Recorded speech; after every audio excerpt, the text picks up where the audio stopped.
Okey, Datuk Syah Ahmad. Okey, semoga kita dalam keadaan yang sihat, sentiasa jaga diri. Okey, nama saya Kausar Humairah binti Muhammad Ismadi. Saya merupakan pelajar SPM Batch 2016. Waktu saya SPM dulu, saya merupakan pelajar Sains Agama. Dan Alhamdulillah sekarang pun dalam bidang sains lagi, dalam bidang agama juga sikit, okay? Sebab saya berada di Universiti Sains Islam Malaysia. Sekarang berada di tahun ketiga dalam bidang sains actuary dan pengurusan risiko. Saya yakin ramai tak berapa tahu sangat kos ni, tapi tak apa. Kita memang kena explore, okay? You semua pun kena explore banyak lagi sebenarnya kos, bukan setakat macam engineering, doktor, okay? Banyak lagi kos-kos yang you kena buat research daripada sekarang you nak masuk apa. Okay. Okay, kos ni nama je sains tapi tak ada pun berkaitan dengan chemistry, physics, biology, okay, tak ada. Kos ni adalah kos matematik, full with diagrams, formula, application, okay, sangat susah. I tak nafikan, tapi kenapa I masih happy je sekarang? Okay, sebab, okay, this is the tip. The first one is you kena ada target. Okay, daripada sekarang, daripada you form 4, form 5 lagi, you kena ada target. Macam I dulu waktu I form 4, I dah target Kausar Humairah mesti kena masuk Actuarial Science and Risk Management di USIM. Okay, I dah ada target. So, bila you ada target, the second tip is you kena usaha. Okay, so bila I daripada form 4 tu, I dah ada target, I kena ada usaha. I kena fokus more in at maths and math mod. Okay, so I kena fokus, I kena buat research dalam bidang actual science ni. Apa yang dia perlu lepas SPM kena ambil apa dulu untuk I boleh masuk bidang tu, okay? Semua tu you kena plan. Macam I dah plan, I kena SPM dapat berapa, lepas SPM I kena masuk mana. So I dah plan untuk masuk Tamhidi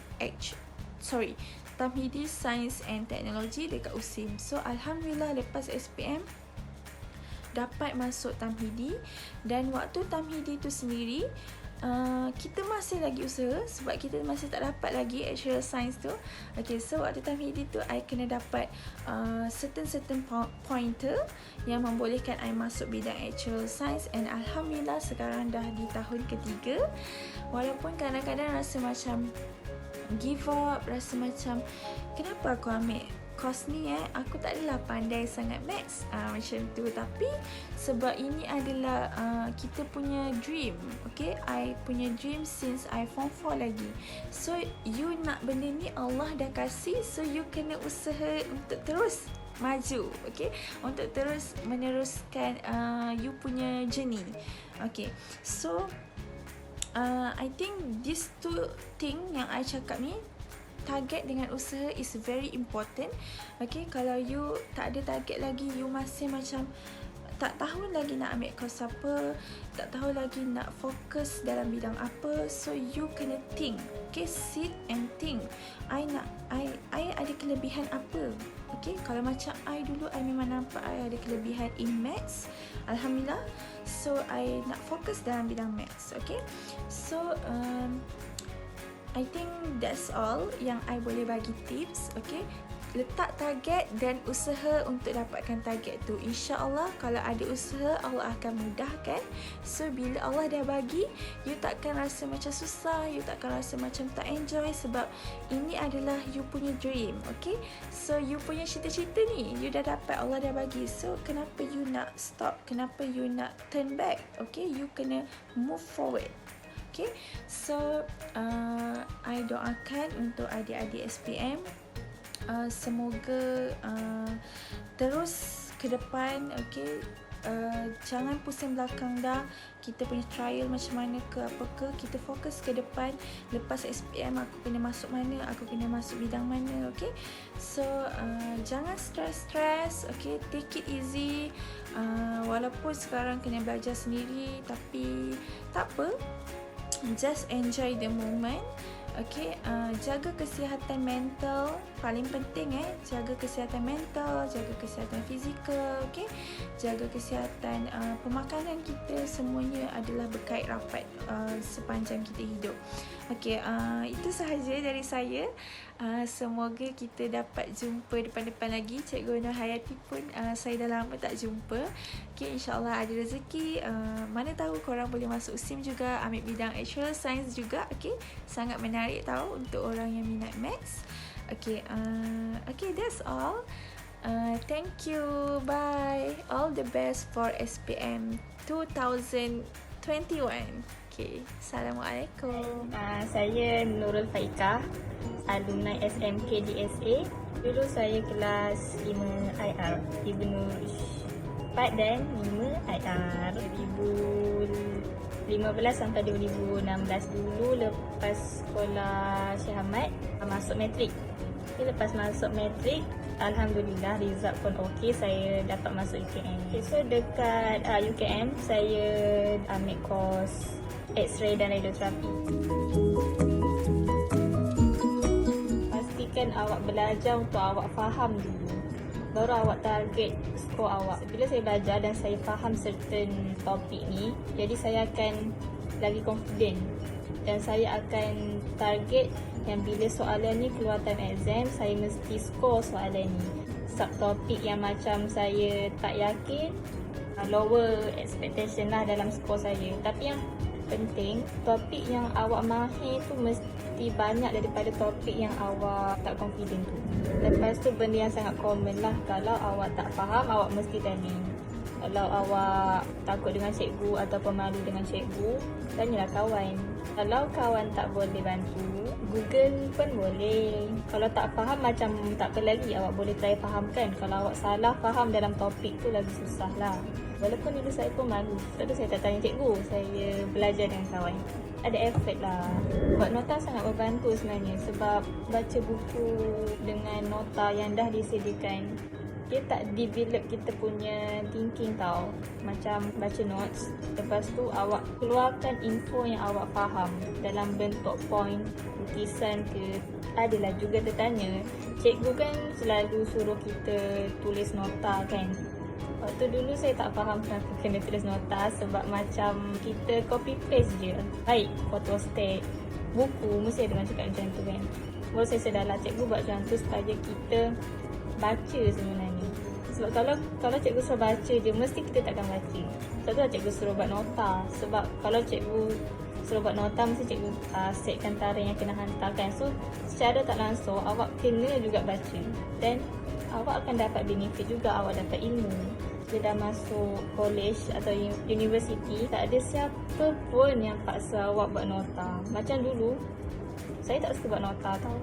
Saya masuk matrik dan universiti ni, saya sendiri yang urgekan diri saya untuk buat nota. Yang kena buat nota baru saya lebih faham sebenarnya.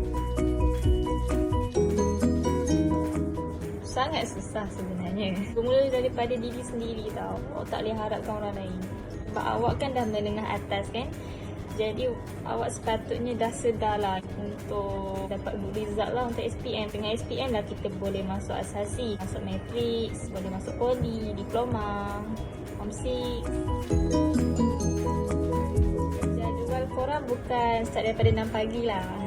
Belajar dengan orang yang sangat hebat, profesor, doktor yang ada pengalaman kat hospital sendiri, yang pernah belajar daripada luar negara.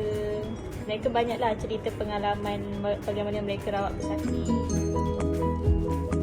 Nasihat untuk awak-awak yang ambil sains.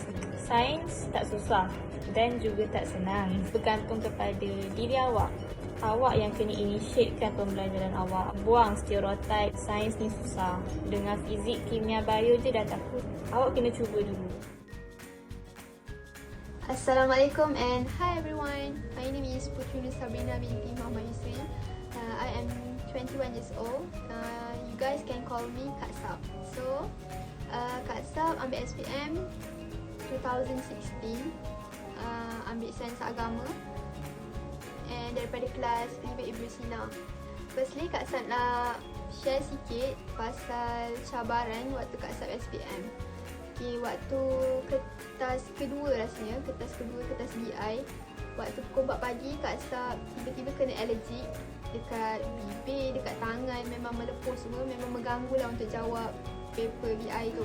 Jadi memang Kak Sab jawab SPM berdasarkan apa yang Kak Sab belajar 2 minggu lepas. Maksudnya before SPM lah. Waktu hari SPM tu memang tak ada belajar apa benda. Memang hari-hari lepas balik exam makan ubat dan tidur macam tu. Esok pergi balik. Kelas tambahan Cikgu Khairul buat kelas tambahan Admaths ke memang tak mampu nak attend. So sebaiklah Kak Sab ni jenis prepare awal. Maksudnya memang bukan jenis study last minute. So Kak Sab dah ready lah untuk ambil SPM tu.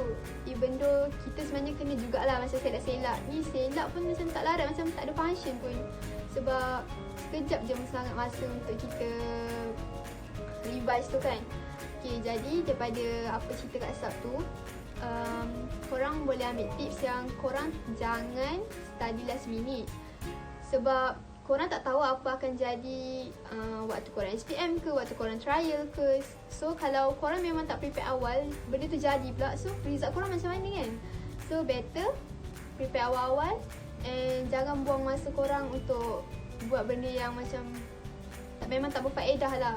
Okay, seterusnya nak cakap pasal result SPM. Result SPM Kak Sab taklah gempak macam mana kawan-kawan lain. Tapi Alhamdulillah dapat juga sambung Diploma in Chemical Engineering Process Plant dekat Universiti Malaysia Pahang selama 2 tahun 6 bulan. So sepanjang belajar dekat universiti tu memang korang kena pandai adapt dengan situation kat sana, pandai jaga diri, pandai cari kawan. Carilah kawan yang suka study, yang ataupun korang kalau dekat U selalu jumpa lecturer untuk tanya soalan. Memang korang memang boleh survive lah dekat UK. So Kak Sab just go on with the flow waktu diploma and terus sambung degree. So now Kak Sab second year degree. Kak Sab waktu degree ni sempat 3 bulan je dekat UMP. Memandangkan sekarang ada COVID-19 kan. So memang tak digalakkan duduk dekat UMP and Kak Sab pun suka duduk kat rumah. Jadi memang kita orang fully online lah. Final ke, kelas ke, test ke, semua online. Online learning ni sebenarnya ada keburukan dan kebaikan. Okay, antara kebaikannya, korang boleh refer notes ataupun refer video lecturer banyak kali. So korang boleh macam apa yang tak faham dalam kelas memang korang boleh bagi faham lah macam tu. Okay, tapi keburukan dia, okay, macam Kak Sab dalam course ni banyak gila calculation, macam calculus, macam memang banyak lah Admaths, integration, differentiation, semua banyak. So memang korang kena banyak latihan. And untuk subjek calculation, lecturer akan bagi link video and korang tengok waktu kelas. Okay, korang kat rumah kan, lecturer tak akan tahu korang waktu tu korang tengok video ke tak. So second tips ialah disiplinkan diri. Disiplinkan diri maksudnya korang kena tahu macam waktu tu korang kena belajar apa. Maksudnya janganlah macam ambil sambil lewa je. Bila korang nak ambil sambil lewa, nanti result korang akan terjejas macam tu. Next, sebagai seorang Muslim, korang sebenarnya memang kena jaga solat lah. Jaga solat, memang janganlah cari pasal dengan ibu bapa semua kan. And lagi satu Kak Sab nak pesan macam Kak Sab memang everyday akan mengaji. At least sehelai pun tak apa. Sebab kita percaya walaupun kita macam busykan diri untuk baca Al-Quran sehelai macam tu, nanti waktu exam maybe kita tak boleh jawab soalan tu, tapi Allah memudahkan je macam tu. Jadi last word untuk korang pelajar SPM 2020 ataupun 2021, korang never give up. Give all the best. So macam korbankan masa 2 tahun, jangan main-main. Buat yang terbaik. Macam sekarang korang kan duduk rumah kan, so korang ada banyak platform untuk study. Janganlah bazirkan masa korang tengok Netflix ke, main game ke. Yang tu nanti lepas SPM boleh. So sekarang memang focus on SPM, and insyaAllah korang akan berjaya di dunia dan akhirat. Okay, itu je kot. Bye. Assalamualaikum. Assalamualaikum warahmatullahi wabarakatuh. Nama saya Siti Munirah binti Nasruddin, merupakan alumni pelajar sekolah Datuk Syed Ahmad, dan sebelum ini saya dari kelas Ibnu Sina IS, And currently, I'm doing my degree in Food Biotechnology ataupun Bioteknologi Makanan di Universiti Sains Islam Malaysia, USIM. Cara saya belajar untuk skor biasa je, sama macam orang lain. Cumanya apa yang saya tekankan sampai sekarang adalah dengan perbanyakkan buat latihan, terutama sekali passive question. Sebab bila kita buat banyak passive question ni, kita akan lagi familiar dengan bentuk soalan tu, dengan format soalan tu. Dan nanti bila dalam dewan exam, kita dah tak gelabah sebab kita dah biasa dengan format soalan tu. Dan melalui cara ini, kita dapat tahulah kat mana dan topik mana kita nak fokus. Cara saya cari atau kumpul semangat, rasa seronok belajar di universiti ni adalah salah satunya melalui kawan-kawan. Kawan-kawan ni peranan mereka sangat besar. Sebab as a normal human being, kadang-kadang tu kita akan rasa unmotivated. Kita akan rasa malas, rasa penat dan perasaan ni kita tak boleh nak lari. Jadi kat sinilah peranan kawan-kawan tu dalam ajak kita, ajak study sama-sama, motivate each other, saling mengingati. Dan melalui kawan-kawan lah saya tak rasa lonely, saya tak rasa penat nak belajar dan rasa lagi seronok nak belajar. Cabaran terbesar semasa belajar pada saya adalah dari segi pengurusan masa. Sebab di alam universiti ni, saya boleh katakan yang kami diberikan assignment yang agak banyak. Dan we have to do a lot of presentation, quizzes and so on. Dan due date ataupun deadline untuk semua kerja-kerja ni adalah dalam masa yang singkat. Jadi apa yang saya buat untuk atasi masalah ataupun cabaran ini adalah mengenal pasti atau kita listkan yang mana yang utama. Maksudnya macam assignment yang banyak-banyak ni, yang mana yang kena hantar dulu. So kita buat yang tu dulu. Dan jangan pernah bertangguh. Sebab kalau kita bertangguh dan buat kerja last minute, kita takut yang kualiti kerja kita tu tak ada ataupun kurang. Saya tahu yang ada orang yang dia bagus buat kerja last minute, tapi kalau boleh kita elakkan, kita elakkan. Buat adik-adik, apa yang saya nak pesan adalah kalau nak buat sesuatu tu, buat sungguh-sungguh. Contohnya belajar sungguh-sungguh. Kalau kita rasa penat ke, malas ke, minta kawan-kawan bagi kata-kata semangat kat kita. Sebab selain daripada bi'ah solehah ataupun environment yang baik ni, kawan-kawan pun memainkan peranan penting dalam kehidupan kita. Kalau kita berkawan dengan penjual minyak wangi, kita pun akan dapat bau wangi tu. Dan kalau kita berkawan dengan tukang besi, bahang dia pun kita akan terasa. Jadi, carilah kawan-kawan yang baik. Perbanyakkan buat latihan, terutamanya passive question. Tanya cikgu-cikgu kalau kita tak faham apa-apa topik ataupun guna online sources, which is I think a good platform to study. Jangan bertangguh dan hargai masa. Akhir kalam, semoga berjaya kepada kamu semua. Dan tak kisahlah ke mana atau apa yang kamu akan dapat lepas ni, indeed that is the best for you. Cuba buat sesuatu yang dapat bagi benefits kepada ummah, kepada society. Dan apa yang penting sekarang ni, as a student, belajar sungguh-sungguh. Jaga masa dan jaga kesihatan kita. That's all from me. Thank you.